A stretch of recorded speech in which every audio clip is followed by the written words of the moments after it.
My new book is Birthright Citizens, which is a history of citizenship in the decades before the U.S. Civil War. It's a story that turns on the lives and the ideas of former slaves, free African Americans, who prior to the legal revolution, that is Reconstruction, live in a kind of legal limbo. The Constitution is silent about who is a citizen. Many people presume that blackness, Africanness, being of African descent disqualifies one from citizenship.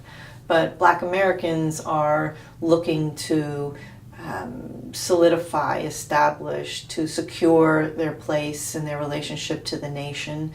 They feel real pressures to not only live marginal lives within the country, but movements like colonization threaten and create pressures on them to, in fact, consider leaving the country.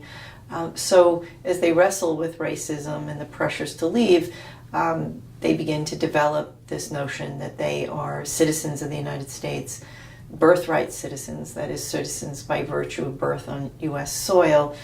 So my story really captures their struggles around this question and the ways in which they are navigating a legal culture, both in local courthouses, but in high courts and in legislatures and constitutional conventions, the way in which they have to navigate a complex legal culture in order to further that kind of argument.